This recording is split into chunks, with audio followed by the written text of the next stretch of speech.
YTN 라디오 김우성의 생생경제. 애청자 여러분 안녕하십니까, 김우성 PD입니다. 대선 전 경제 분야에 대한 여론, 여러 가지 물어본 기사들이 있었습니다. 많은 분들이 공정 경쟁, 공정 사회에 대한 관심을 높게 꼽았습니다. 땀 흘리지 않겠다가 아니라 땀 흘린 만큼은 보상받게 해달라의 문제였죠. 그간 대기업의 막강한 집중과 성장이 이를 방해했고 낙수 효과도 사실상 없었습니다. 공정위에 새롭게 임명될 김상조 경제개혁연대 소장. 이 부분을 항상 지적해온 분인데 과연 어떻게 꾸려갈지 전문가와 함께 전망해봅니다. 중국이 사드 보복으로 닫은 문을 천천히 열고 있다, 이런 소식들이 들려옵니다. 한류 스타들이 중국 매체에 등장하고 있고 광고에도 출연합니다. 한류의 중심이라고 할 수 있는 K-팝 음악도 활발히 유통되고 있습니다. 이 변화의 맥락 어떤 의미이고요? 앞으로 문 대통령의 대중국 정책 어떻게 변화할지 전문가와 함께 분석해봅니다. 목요일은 부동산 전망대 마련돼 있죠. 실수요자 중심의 시장 개편과 종부세 관련 소식 등 여러 가지 소식 알아봅니다. 이 뜻깊은 날입니다. 2017년 5월 18일 목요일, 김우성의 생생경제, 애청자 여러분께 문을 엽니다.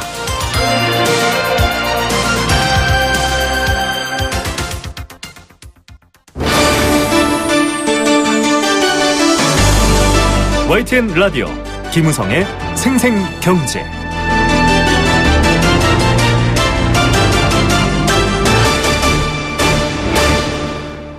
네, 첫 번째 생생 인터뷰입니다. 정부 출범 이후 여러 가지 정부 기구가 모습을 갖추고 있습니다. 특히 이 재벌 문제는 계속 대선 기간에도 저희도 보도를 해드렸고요. 또 한국 사회에서 여러 가지 폐단, 이번 국정농단에도 핵심의 문제였던 부분이기도 합니다. 이런 문제를 다룰 수 있는 기구가 바로 공정거래위원회인데요. 김상조 경제개혁연대 소장이 위원장으로 내정되면서 향후 개혁 방향에 대한 관심이 쏠리고 있습니다. 이 대표적인 재벌개혁론자였던 만큼 재벌개혁의 신호탄이 될 거다, 이런 기대도 있고요. 또 여러 가지 위상 강화에 대한 전망도 나오고 있습니다. 하지만 공정위 이 권한 강화만이 또 경제 활성화에 대한 여러 가지 반대 입장을 봤을 때 옳은 것인가, 이런 우려의 목소리도 있고요. 또 어떤 방향으로 나가야 될지에 대한 궁금증도 있습니다. 전문가와 함께 얘기 나눠보겠습니다. 경제정의실천시민연합 병실련 권호인 경제정책팀장입니다. 안녕하십니까? 네, 안녕하세요. 네, 일단 공정거래위원장에 김상조 경제개혁연대 소장이 내정됐습니다. 어떻게 평가하십니까? 예, 잘 아시겠지만 그 김상조 이제 내정자의 경우 오랫동안 이제 재벌 개혁을 위해서 이제 애써 오셨고요. 네네. 누구보다 이제 재벌에 대해서 잘 아시는 분이라고 평가합니다. 네. 그렇다고 봤을 때는 이제 향후에 지금 공정거래위원장이 이제 되신다면 어떠한 방향으로 재벌 개혁을 실천해 나갈지, 이게 좀 저희한테는 상당히 좀 중요한 것이 아닌가, 이렇게 보고 있습니다. 예. 사실 뭐 그간의 활동, 목소리 이런 것들을 언론을 통해서, 물론 좀 라디오 인터뷰는 잘 안 해주시는데요. 이 기사를 통해서 많이들 보셨을 것 같습니다. 일단은 문재인 대통령의 공약에서도 가불관계 청산을 위한 을지로위원회라던가 이 공정위 전속고발권 폐지, 이런 얘기가 나온 만큼 좀 변화가 기대되는데, 일단 재벌개혁, 이 어떤 권한이 좀 강화될 거라고 전망하십니까? 1차적으로 지금 현재 이제 인터뷰에서도 보면, 그리고 또 문재인 대통령 공약에도 이제 들어가 있고요. 네네. 상당히 이제 재벌 개혁 여러 가지 제도 개선 외에 공정위의 이제 여러 가지 권한을 좀 강화해서 네. 효율적으로 이제 재벌 개혁을 이제 대응해 나간다, 이런 입장이고요. 네네. 그리고 여러 가지 공정위가 이제 그동안 없었던 그 조사국의 부활이라든지, 네. 그리고 조사권의 강화, 그리고 상시적 이제 재벌들의 집중 모니터링 강화, 처벌 강화, 이런 것들을 지금 언급하고 있습니다. 네. 이 재벌 개혁이 사실은 이 모든 문제 해결의 다가 아니라 궁극적으로는 양극화해서다라고 이제 지금 김상조 위원장 내정자가 얘기한 바도 있거든요. 결과적으로 좀 대폭적인 뭐랄까요, 이 재벌 개혁을 담당할 부서가 공정위다, 이렇게 전망해도 되겠죠? 1차적으로 이제 상당수 이제 재벌 정책에 대해서 공정거래법이라든지 이런 게 이제 공정위의 권한이 있기 때문에 네네. 공정위가 좀 중심이 돼야 될 것 같고요. 그 재벌이 이제 문제가 이제 다각도로 나타나고 있는 만큼 여러 가지 금융위원회라든지 금융감독원, 그리고 나머지 경제부서하고도 좀 공조가 잘 돼야 되지 않나, 이렇게 보고 있습니다. 네. 자, 기존의 경제 질서를 담당하는 여러 부처들과 또 다른 기관들과도 함께 좀 새로운 근본적인 문제 해결에 대한 면을 봐야 된다, 이런 말씀이신 것 같은데, 일단은 뭐 4대 재벌을 먼저 타겟으로 하겠다, 이렇게 얘기를 하면서 과거 저희가 뭐 박상인 교수나 이런 분들과 인터뷰할 때도 대기업이 공정위의 길목만 잡고 있으면 뭐 하고 싶은 대로 다 했다 이런 얘기를 했었거든요. 그런 문제 때문에 나온 게 바로 대기업 조사국 부활입니다. 이게 모르시는 분들도 많은데요. 대기업 조사국 부활 어떤 의미입니까?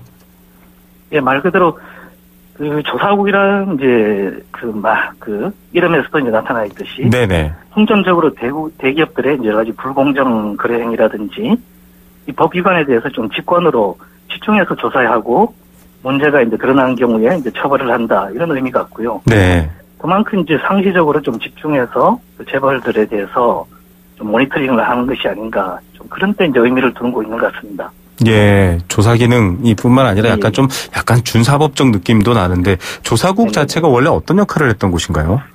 과거에도 보면 이제 국민의 정부 시절에도 그 재벌들의 약간 그 부당 내부 거래라든지 네네. 이런 것들을 조사해가지고 그 적발하고 이제 제재한 적이 있었고요. 네. 상당히 좀 과거의 이제 성격으로 봤을 때는 약간 불공정 거래 행위 정도에 대해서 집중적으로 조사하고 이제 위법 행위가 발생하면 어떤 처벌까지 같이 연계시키는 그런 기능이라고 보면 되겠습니다. 예, 지금 뭐 삼성 측의 적극적 해명은 있었습니다만은 이재용 부회장 구속을 두고서 사실은 이 국민연금과 이 제일모직 삼성물산 합병 문제가 나왔지 않습니까? 이런 부분들도 역시 이런 조사국에서 다룰 수 있다 이렇게 볼 수 있습니까? 지금 이제 구체적으로 이제 이번 정부의 이제 조사국은 어떤 방향으로 가야 될지 네. 이제 향후 좀 지켜봐야 되는데요. 그만큼 이제 재벌 문제에 대해서 좀 다각도로 살펴보려고 하는 것 같습니다. 네. 그래서 금융 쪽 문제, 네네. 금산분리 문제라든지 이런 것도 다 재벌 계열사들이 이제 연결되어 있기 때문에 네. 그 공정거래법에 있는 이제 불공정거래 행위 외에도 다각도로 좀 재벌들이 가지고 있는 포괄적인 문제를 보려고 하는 것이 아닌가. 네. 저는 그렇게 보고 있습니다.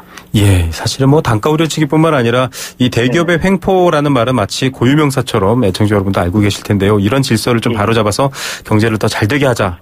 이런 의도 같긴 한데 일단은 이렇게 조사 권한 또 공정의 위상을 좀 지금 들은 바까지는 좀 강화한다라는 평가가 전문가들 사이에 많은데요.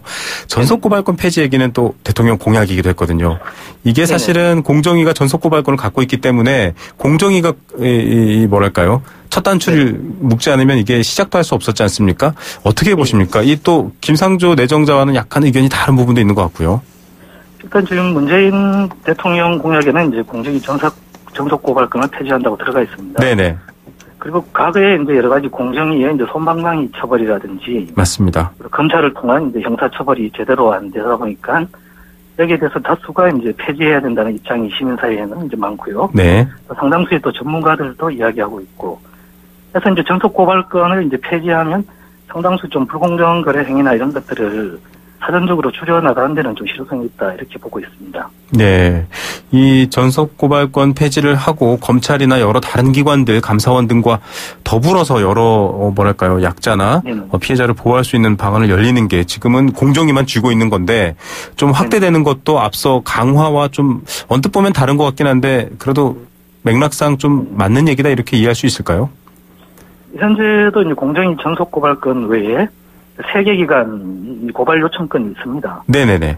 그런데 중소기업청이라든지 조달청, 네. 소원 3개 기관에 이제 고발 요청권이 있는데, 네. 실태를 둘러보면 이제 공정위 외에 이 3개 기관도 그리 현재까지 그런 고발 요청이 없었습니다. 네. 그러다 보니까 이제 이걸 3개 기관하고 공정위를 넘어서 더 폭을 넓히자라는 게 약간 시민사회의 입장이고요. 네. 거기에 대해서 이제 공정이라든지 문재인 대통령이 공약 이행 차원에서 어떻게 해나갈지는 좀 지켜봐야 될 것 같습니다. 예, 뭐 아직은 내정되어 있는 상태고 또 실제로 어떤 업무를 처음으로 시작하는지 알려진 바는 없지만 일단 재벌개혁의 화두를 높였기 때문에 이 전속고발권 문제도 어떻게 바뀔지 지켜보고 있습니다. 뭐 말씀하셨지만은 사실 이 금융 문제, 즉 은행 금리 담합조사, 대기업 금융 계열사 의결권 제한 이런 것들에 대한 추진 얘기도 나오고 있습니다. 사실 그간에 뭐 내부 사정은 저희가 잘 모릅니다만 공정위 담합조사 굉장히 오래 걸리고요. 결국 또 조사하다가 그냥 흐지부지 돼버리는 경우도 있었지 않습니까? 최근에 CD금리 담합도 그렇고요. 이런 부분들에 대해서 좀 다시 들여다보겠다라는 건데 금융권도 긴장하고 있다고 하고요. 어떻게 전망하십니까? 예, 말 그대로 약간 금융 쪽은 그간 또 금융감독원이라는 감독기구가 있었고요. 네네. 그러다 보니까 공정위가 뭐 재벌 문제 발생한 문제도 있지만 공정위가 상당수 좀 못한 부분이 있습니다. 네. 그래서 이번에는 이제 특히 재벌하고 관련된 이제 금융 문제에 대해서는 여러 가지 의결권 제한 문제라든지, 네. 공산분리 문제, 네네. 이런 것도 불공정 행위 문제, 네. 이런 것들도 이제 같이 들여보겠다라는 의미로 좀 받아들여지고 있고요. 네. 그 문재인 대통령 공약에도 보면 약간 그 통합 감독 시스템이라든지 이런 것들이 지금 들먹이고 있거든요. 네. 그래서 좀 재벌들과 관련돼서 나타나는 이제 금융 문제에 대해서는 좀 집중적으로 보겠다, 같이 보겠다 이런 의미 같습니다. 예, 지금 뭐 K뱅크라든지 이런 인터넷 은행도 그렇고요. 이게 자칫하면은 이 재벌들의 사금고가 되면 안 된다라는 이유 때문에 들여다보는데 또 약간의 어떤 뭐랄까요, 새로운 산업, 새로운 금융 서비스의 발전하고 또 약간 반대 방향 같다 이런 느낌도 일반인들 느낄 수 있거든요. 그것과는 별개겠죠.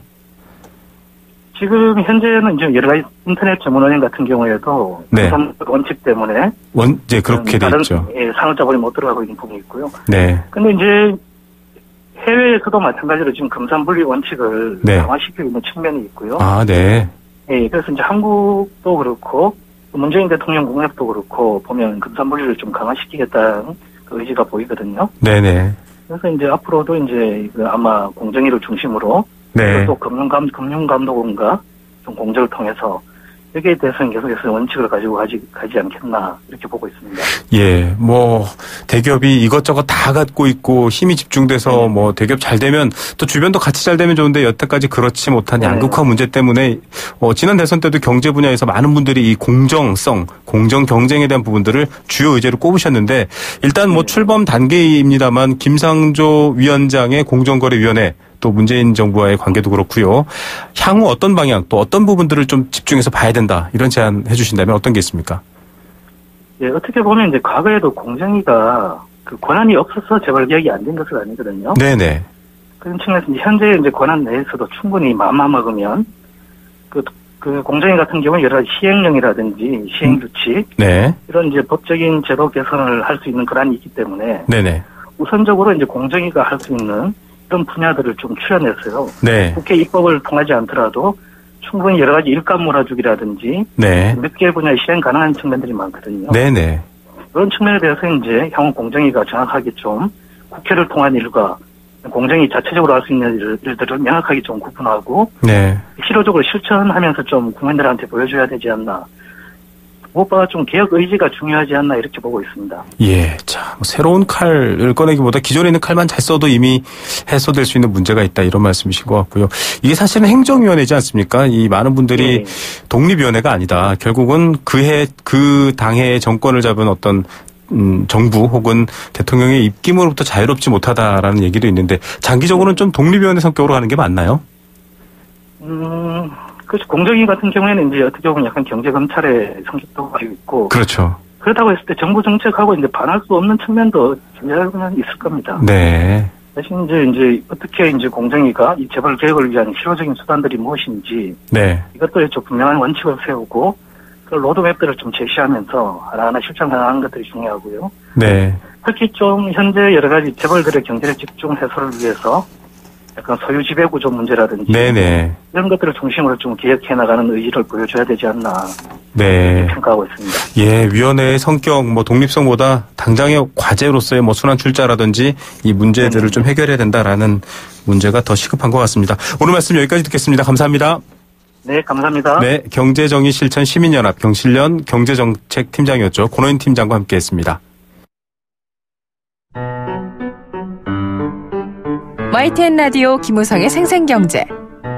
함께 느끼는 우리 경제 공감사전입니다. 지금 듣고 계신 여러분들의 생각 또 의견도 나눠드리고 있고요. 선물도 나눠드리고 있습니다. 단문 50원, 장문 100원의 정보 이용료 부과되는 샵 0945번 문자로 참여하시면 됩니다. 참여해 주신 분들 중에서 추첨 통해서 도심 속 꿈의 놀이터 일산 원마운트에서 워터파크 스노우파크 티켓 드리고 있고요. 세종문화회관 서울시 뮤지컬단의 뮤지컬 공연 밀사 공연 티켓도 선물로 드리고 있습니다.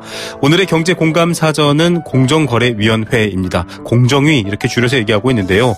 이 공정위를 이끌 김상조 교수 내정 이후에 여러 뉴스들이 쏟아져 나왔습니다. 어제부터 오늘까지 계속 이야기가 나오고 있습니다. 주로 대기업 재벌에 대한 칼날 얘기가 나오고 있습니다. 그런데 이 우리 사회에 만연한 부패와 불공정의 해소에 대한 기대도 큽니다. 그만큼 이 공정성에 대한 논의를 이 공정거래위원회가 다 끌고 갈지에 대한 여부도 아직 궁금하지만 뭘 가장 힘줘서 해결할지에 대한 얘기도 궁금합니다. 앞으로 어떻게 진행될까요? 공정사회, 공정경쟁, 공정성과 관련해서 또 공정거래위원회와 관련해서 여러분들은 어떤 생각 갖고 계십니까? 이 방송 시간에 함께 나누겠습니다.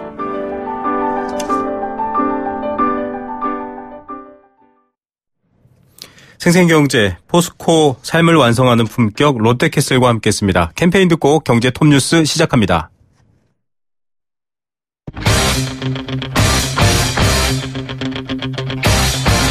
지금 가장 뜨거운 경제 소식. 경제 톱뉴스. 네, 3시 29분 7초 지나고 있습니다. YTN 라디오 94.5MHz로 김우성의 생생경제 함께하고 계신데요. 이 시각 경제 톱뉴스 만나봅니다. 비즈니스워치 김춘동 기자 연결합니다. 안녕하십니까? 네, 안녕하세요. 예, 저희도 앞서 첫 번째 인터뷰에서도 다뤘지만 이 신임 공정거래위원장 김상조 경제개혁연대 소장 이렇게 밝혀졌는데 이분 어떤 분인가요?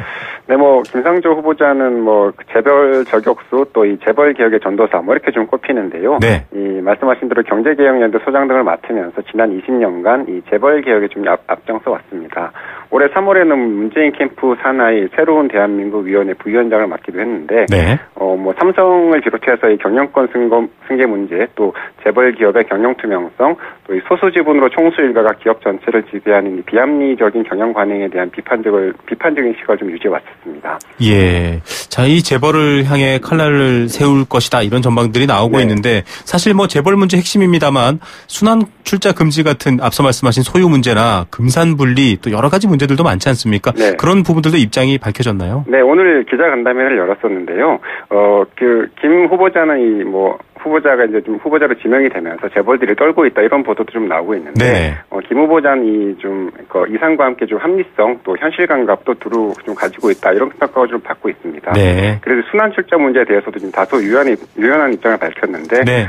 주요 대기업들이 순환 출자를 상당 부분 해소를 했고, 그러면서 좀 경영권 승계와 관련된 문제가 현대차 그룹만 있다 이렇게 좀 지적을 했고요. 네. 따라서 이 순환 출자 해소는 시급하고 중요한 현안은 아니다 이렇게 지적을 했습니다. 네. 이 금산 분리 문제에 대해서도 기본적으로 이 금융위원회 사안이다 이렇게 좀 밝혔고 앞으로 다른 부처와 협업을 해서 좀 풀어나가겠다 이렇게 좀 밝혔습니다. 이 정부 부처와 잘 협의를 해서 경제에 큰 충격을 주지 않고 이 시장을 활성화하는 방향으로 진행을 하겠다고 그런 입장을 좀 밝힌 겁니다. 예, 앞서 인터뷰에도 나왔지만 공정이 혼자 다 하는 것은 아니고요. 좀 네.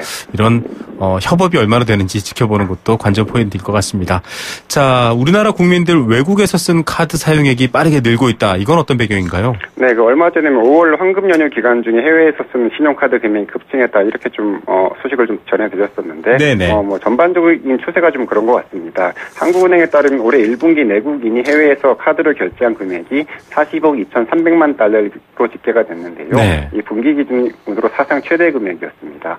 국내에서는 이 민간 소비가 좀 부진을 면치 못하고 있는데 설 연휴 등으로 이 내국인 출국자 수가 늘어나면서 해외에서 사용한 이 카드 금액도 그만큼 크게 늘어난 것으로 좀 풀이가 되고 있습니다. 네, 우리 국민이 밖에서 그만큼 쓰면 외국인들은 우리나라에서 좀 그만큼 썼나요? 네, 그렇게 써야 되는데 그렇지가 않았습니다. 네. 올해 1분기 비거주자가 국내에서 쓴 카드 금액은 24억 5,400만 달러였는데 작년 4분기와 비교하면 오히려 7%가 줄었습니다.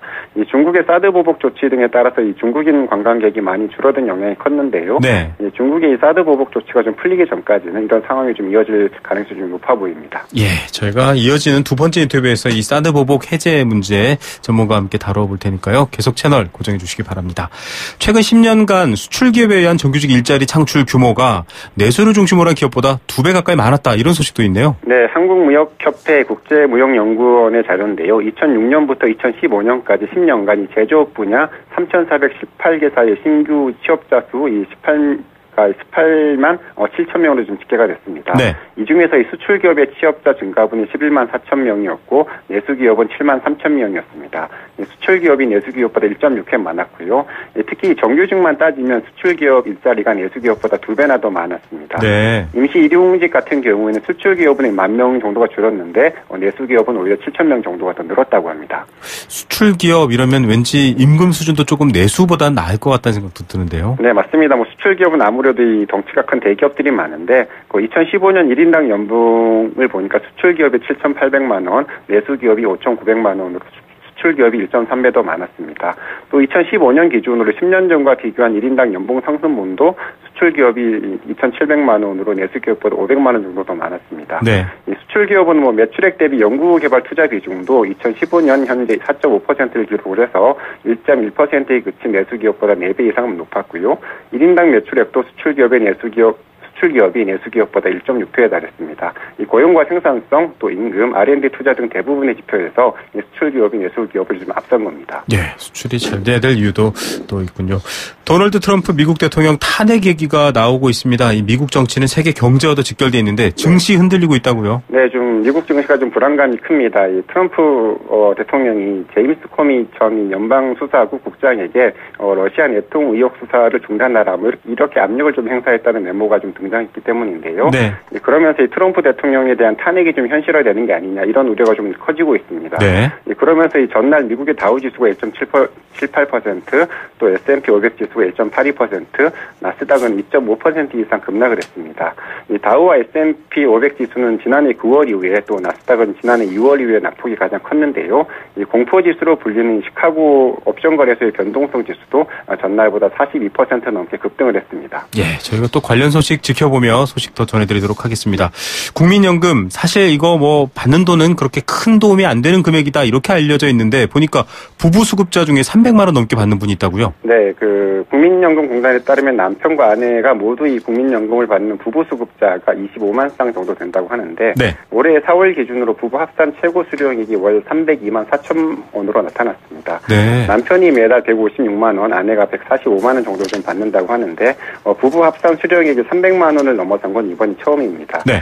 300만 원은 이 50대 이상 중고령자 부부가 평범한 노후를 누리는 데 필요한 금액인 월 237만 원을 훌쩍 웃도는 금액인데요.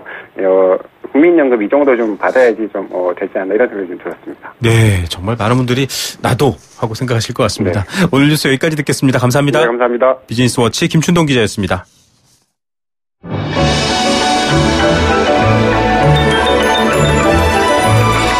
오늘의 경제를 들여다보는 시원한 창. YTN 라디오 김우성의 생생경제 생생인터뷰. 네, 두 번째 생생 인터뷰는 사드 보복 이야기입니다. 작년부터 본격적으로 사드 보복 얘기해드렸는데요.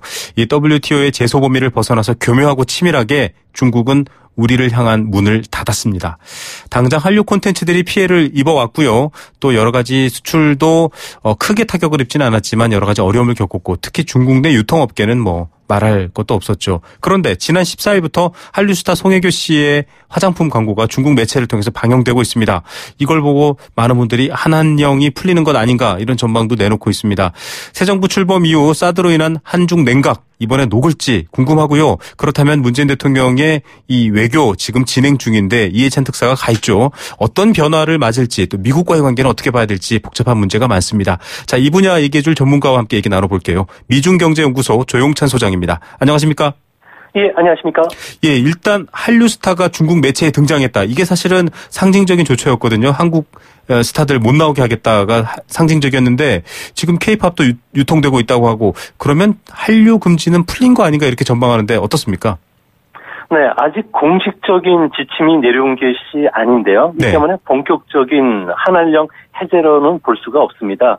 한중 관계의 대화로 바뀌었다는 것은 아무래도 한중 관계 시금석이 됐던 문화 콘텐츠 쪽에서 가장 먼저 신호음이 들리는 것은 사실인데요. 네. 한한령 속에 연기됐던 한중 합작 드라마죠. 비치의 여인. 그러니까 여기에는 한류 스타 이종석 씨가 출연하는데요. 네. 외부에서 연말에 확정됐다는 이야기들이 나오고 있고요. 네. 또 우리나라 창작 뮤지컬 2편. 그러니까 마이 버켓 리스트 그리고 빨래 이 두 편이 베이징과 상하이에서 공연이 확정이 됐습니다. 네. 이뿐만 아니라 한국 PD가 제작한 예능 프로그램도 방영이 확정됐다는 얘기가 나왔고요. 네. 특히 최근 들어서 악동 뮤지션의 상하이 공연이 허가된 데 이어서 엑소라든지 방탄소년단과 같은 한류 가수들의 콘서트 협상도 진행 중에 있습니다. 네. 지난 6개월 동안 꽉 막혔던 한알령이 완화 단계에 들어간 것은 분명한데요. 네. 한알령의 해제 출발점은 아무래도 콘텐츠 프로그램이라고 할 수 있는 유코나 그리고 IT에서 한국 드라마나 예능 콘텐츠가 업데이트되는 시점인 것으로 보여집니다. 예, 한국 연예인들이 활발하게 활동하고 있다만으로 이게 사드 보복의 한류 금지령이 풀린 건 아니지만 이 정말 드라마 콘텐츠가 업데이트되는 시점에서는 풀렸다라고 볼 수 있다 이렇게 평가를 해주셨고요. 사실 그간 사드 부지 제공한 롯데는 뭐 두드려 맞았거든요. 화형식도 있었고 여러 가지 공격도 받고 어려웠는데요. 지금 이런 부분들도 조금 들여다봐야 될 텐데 관광 제한도 그렇고 어느 정도 수준의 회복이다 이렇게 평가하실 수 있을까요? 네, 만약에 문재인 새 정부가 들어서지 않았다고 하면은 한중 관계 냉각이 조금 더 오래 갔을 거로 보여지는데요. 네네. 이렇게 되면은 외교 통상 관계를 복원하는 데만 아마 수년이 걸릴 수 있는 위기 상황이었습니다. 네. 다행히 한중 정상 간의 전화 대화 그리고 1대1로 또 대표단 파견에 이어서 이번에 특사 파견까지 한중 관계가 복원 과정을 지금 밟고 있는데요. 네. 이 때문에 냉랭했던 한중 관계가 새로운 돌파구를 찾은 것은 다양한 일입니다. 특히 사드로 인한 중국의 경제 보복에 가장 큰 피해를 입었던 롯데마트와 현대자동차의 가해졌던 이런 제재가 하나둘씩 좀 해제되는 신호들이 지금 나오고 있고요. 네. 이 때문에 뭔가 이전과는 다르다는 그 변화 체감을 할 수 있는 단계에 들어섰습니다. 이 때문에 중국 내수 시장에 진출됐던 우리나라 한국 기업이라든지 또 한국 관광 산업에도 곧 훈풍이 다가올 수 있다는 그런 느낌을 갖게 한 것은 상당히 좀 고무적인 현상으로 보여집니다. 예, 벌써 뭐 현장에서 문의가 들어오기 때문에 말씀하신 것처럼 이 훈풍이 불고 있다. 아직 뭐 꽃이 피지는 않았습니다만 변화라는 건 읽을 수 있는데 일단 문 대통령도 후보 시절에 사드 문제 한번 들여다보겠다 이렇게 밝힌 바가 있고요. 시진핑 주석과 전화통화에서도 좀 성과가 있었다 이렇게 평가되고 있습니다. 그런데 사실상 이 사드 문제 풀기 어렵지 않습니까? 지금 당장 이러쿵저러쿵 바꿀 수 있는 문제도 아니다 이런 평가도 많은데 결국 이 문제 핵심 해결하지 못하면 사드 보복 문 다시 닫히는 거 아닌가요? 네, 차갑게 얼어붙었던 한중 관계가 특사 파견만으로 현안 문제가 봄을 터지시지 모든 매듭이 한꺼번에 풀리지는 않을 것으로 보여지는데요. 네네. 이미 국내에 배치된 사드 체제를 돌리기에는 한미 동맹 여건상 현실상 쉽지 않다는 점입니다. 네. 또 우리나라의 일방적 사드 배치 과정에 상처받은 중국이 아직은 왕권 입장을 고수하고 있기 때문에 해법 찾기가 말처럼 쉽지는 않은 게 현실입니다. 네네. 중국 학자들이라든지 그리고 언론들이 이야기하는 바에 따르면은 중국이 우리 정부의 화난 내용을 보면은 사드 배치 과정에서 중국을 설득하려는 일련의 절차가 없었다는 점을 매우 서운하게 생각하고 있는 그런 모습인데요. 이 때문에 새 정부가 사드 배치가 긴박했던 북핵 문제 때문에 어쩔 수 없이 선택했던 점을 잘 설득해야 되겠고요. 1대1로와 같은 중국의 중장기적인 국책 사업의 협력 방안을 강구해 나간다면 양국 간 출구 전략은 분명히 마련될 것으로 보여집니다. 예, 이 사드 자체도 역시 물론 갈등의 요소였지만 이걸 왜 아무 얘기도 안 하고 우리와 협의를 안 하느냐라는 섭섭함, 이 부분 중요한 얘기인 것 같습니다. 일단은 대화 채널은 열렸고요. 지금 소장님께서도 훈풍 분다라고 얘기해 주셨는데 1대1로에서 한국 대표단 왔으면 좋겠다라고 얘기를 했고 이해찬 특사 방중에서 G20 때 한번 정상회담이 열리지 않을까 이런 얘기가 지금 보도가 나오고 있고요. 또 제주에서 AIIB 아시아인프라투자은행 행사를 기점으로 뭔가 변화가 있을 것이다 이런 전망도 나오거든요. 좀 이제 힘 있는 분들이 결정하는 좋아지는 분위기 언제쯤 전망하십니까? 네, 외교 통상 전문가들 사이에서는 사드 보복 조치 해제의 1차 분기점은 중국의 특사 파견으로 지금 예상을 하고 있고요. 네. 아무래도 중국 같은 경우에도 외교부라든지 언론들도 환영한다는 보도를 내보내고 있기 때문에 네. 아무래도 분명히 돌파구는 좀 마련될 것으로 보여집니다. 네. 이제 앞으로가 문제인데요. 다음 달 16일과 18일 사이에는 제주도에서 아시아 인프라 투자은행의 연차 총회가 열립니다. 네. 아무래도 이때는 한중 관계의 분기점이 될 수가 있는데요. 한국 관광업계 같은 경우에는 AIB 총회 때 중국인들이 제주도를 많이 방문하기 때문에 이때를 전후해서는 자연스럽게 단체 관광 금지령이 풀릴 수 있다는 점에서는 앞으로는 좀 많은 개선되고 이런 속도들이 조금씩 빨라지기를 좀 기대하는 그런 분위기입니다. 예, 이 사드보 보고로 닫았던 문이 확 열리는 건 아니고요. 지금 소장님 설명과 분석을 들어보면 조금씩 열리고 있다 이런 느낌입니다. 마찬가지 문제일 텐데 롯데마트가 사실은 이 굉장히 상징적 피해를 당했지 않습니까? 외교적인 부분이 조금 해결이 돼도 쉽게 회복하기는 어렵겠다 이런 얘기도 나오는데요. 어떻게 보십니까? 네, 2달 만에 그 롯데마트 홈페이지가 가동이 된 건 좀 다행인데요. 네. 아직은 영업 정지가 풀린 상태가 아닙니다. 중국 당국이 지금 그 롯데에 대한 세무조사 추진액을 통보를 했고요. 이 때문에 아직 정상화까지는 시간이 조금 더 걸릴 것으로 보여집니다. 네. 그나마 좀 정상화 분위기를 감지할 수 있다는 것은 당국의 지적사항을 롯데마트가 개선을 하더라도 온갖 트집을 잡아서 영업 재개를 위한 현장 점검을 그동안 회피해 왔는데요. 네. 최근에는 기다려 달라는 뭔가 좀 변화를 느낄 수 있는 코멘트를 들었다는 점입니다. 문재인 정부 출범 이후에 한중 관계가 해빙 무드로 들어갈 수 있다는 그 판단할 수 있는 여러 가지 신호들이 이것저것에서 감지가 되고 있는데요. 우선 한국산 음료라든지 과자 수요가 차츰 늘어나고 있고요. 또 한국산 우유에 대한 중국의 그 발주가 최근 회복이 되고 있습니다. 네. 이뿐만 아니라 한국 식당을 찾는 중국인들의 발길이 좀 늘어나고 있기 때문에 분명한 것은 사드 제재는 최악의 국면을 벗어난 것으로 판단이 됩니다. 예, 참 이렇게 회복에도 시간이 걸린다라는 소장님 말씀도 있지만 일단은 조금 안심하시는 분들도 있을 것 같긴 한데 문제는 뭐 미중 관계 속에서도 그렇거든요. 정상 외교를 보면 뭐 트럼프가 통 크게 이 중국과 괜찮아라고 하면서 사실 한국을 재물 삼는 거 아니냐, 코리아 패싱은 한국에게 재앙 아니냐 이런 평가가 있었습니다. 환율 조작 국지적 문제도 있고 사드를 놓고 사실은 자국의 신뢰를 얻는 가운데서 대한민국 정부 어떻게 해야 됩니까? 네, 지금처럼 한중 관계가 정상화 과정을 밟는다면은 7월 독일에서 열리는 G20 정상회담 회의에서는 정상 간의 회담이 있을 거로 보여지고요. 네. 8월에는 한중 수교 25주년 행사가 있습니다. 네네. 총리급 인사가 교차 방문을 하게 될 것으로 보여지는데요. 네. 이렇게 되면 한중 관계는 이전의 수준을 회복하게 됩니다.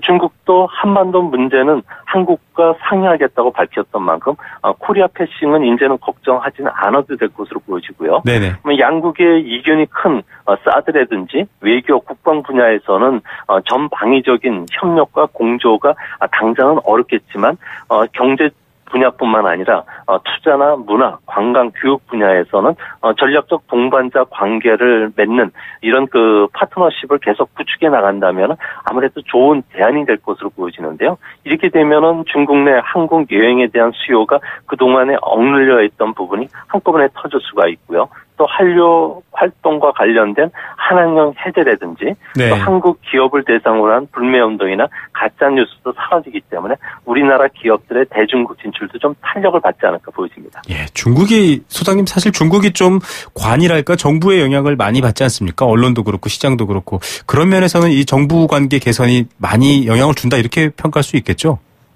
네, 그렇습니다. 중국 같은 경우에는 아무래도 그 기업이라든지 그리고 정부의 모든 행동이 당에 의해서 결정이 되는데요. 네. 그런 만큼 서로가 감정적인 대립보다는 중장기적인 협력 방안을 강구해서 출구 전략을 마련하는 게 서로 윈윈하는 길이 아니겠나 이렇게 보여집니다. 예, 정치권에서 풀고 민간이 다시 훈풍을 일으키면 또 서로에게 기회가 오지 않을까 이런 생각도 해봅니다. 오늘 말씀 감사드립니다.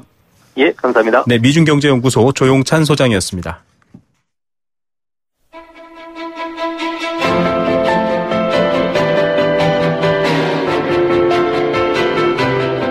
부동산 어디로 가고 있는지 시원하게 보여드립니다. 생생경제 부동산 전망대. 네, 정부가 취약계층에 대한 여러 가지 지원 개선책을 발표하면서도 주거를 얘기했습니다. 부동산, 삶에 있어서도 그렇지만 경제에 있어서도 아주 중요한 변수죠. 정책적 변화 당장은 지금 드러나는 것이 없지만 지난주에도 분석을 해드렸지만 여러 가지 이야기들 좀 살펴봐야 할 것 같고요. 그 흐름 짚어보겠습니다. 리얼투데이 조민희 팀장 연결합니다. 안녕하십니까? 네, 안녕하세요. 예, 아직 뭐 정부 초기여서 네. 이런 정책이 이렇다 단정 지을 수는 없는데 지금 이 관련된 사회수석 김수현 수석이 과거 네. 종부세 추진한 분으로 알려져 있잖아요. 네. 대부분의 정책이 조금 이렇게 뭐랄까요? 부동산에 브레이크를 좀 밟는 쪽이겠다 이런 평가가 있는데 어떻게 보십니까? 네, 일단 지금 발표된 걸 봤을 때는 역대 부동산 대책 중에 지금 가장 강력한 것으로 평가받는 831 대책을 수립한 인물인 만큼 보유세 강화라든가 상한제 부활 또 계약갱신 청구권 같은 제도들이 좀 서둘러 수립이 되는 건 아닌가 하는 관심이 지금 모아지고 있는 게 사실이고요. 네. 이 같은 내용은 그 대선 당시에도 사실 보유세 올리는 게 필요는 한데 뭐 당장 시장에 미치는 여파가 적지 않기 때문에 일단 보류하는 쪽으로 가닥을 잡을 것이다라고 지금 전망이 됐거든요. 네네. 또 취임 초기에는 좀 본격적인 대책들이 나오기는 힘들어 보이고요. 다만 뭐 이 같은 제도들이 점진적으로 도입을 할 수가 있다라고 생각을 할 수가 있겠습니다. 네. 또 특히나 뭐 대책이라든가 뭐 세금 제도를 손볼 때는 지금 현재 가계부채 문제도 좀 걸려 있고 부동산 경기 측면도 고려해야 하기 때문에요. 네. 아마 이러한 대책들이 장기적인 과제로서 검토될 것으로 보이고요. 지금 시점에서 좀 논의가 되고 있는 게 도심 재생 사업 부분이 좀 힘이 실려서 구도심 활성화가 이루어지지 않을까라는 부분을 좀 더 주목해서 볼 필요가 있겠습니다. 예, 좀 단계적인 걸로 봐야 될 것 같고요. 전체적으로는 인물 정책을 놓고 봤을 때는 좀 그런 면이 있다. 결국에는 투기라던가 뭐 가격 폭등 이런 부분들에 대한 유인책보다는 실수요자 중심으로 좀 차분하게 될 것이다 이런 전망이 있던데 어떻게 보십니까? 예, 앞으로도 그렇게 실수요자 위주로 재편될 가능성이 매우 커 보이고요. 지금 사실 분양권 시장이 투기 수요를 불러들이는 뭐 가장 큰 시장이라고 볼 수가 있는데 11.3 대책이 작년에 발표된 이후에 분양권 전매 제한이 강화되고 또 중도금 대출도 까다롭게 진행이 되고 있거든요. 네, 그렇죠. 그래서 분양 시장으로 몰리는 가수요가 어느 정도 좀 줄어들었다라고 이제 경쟁률에서 나타나고 있고요. 또 여기에 그것뿐만 아니라 시장에서는 이제 공급량이 좀 많다라는 분위기도 전반적으로 깔려 있기 때문에 11.3 대책도 무엇보다 있겠고 또 이러한 영향으로 자정적으로 투기 수요가 좀 줄어드는 것 같습니다. 네, 이렇게 변화 조정받을 때 많은 분들이 좀 궁금해하시는 게요. 네. 그렇다고 해서 집값이 떨어지거나 전체적인 부동산 가격이 하락하거나는 하지 않던데 이렇게 물어보거든요. 현장에서 많은 조사를 하시는데 이 집값이 거꾸로 뭐 이를테면 3억짜리 집이 2억 7천이 되고 이런 경우는 잘 없던 것 같은데 어떻습니까? 어떤 변화가 있을까요? 일단 지금 시장 자체가 좀 눈치 보기 장세가 이어지고 있는 것 같거든요. 그래서 대선이라는 큰 이슈가 있긴 했지만 뭐 이를 계기로 집값의 큰 변화는 지금 현재는 감지되지가 않고 있고요.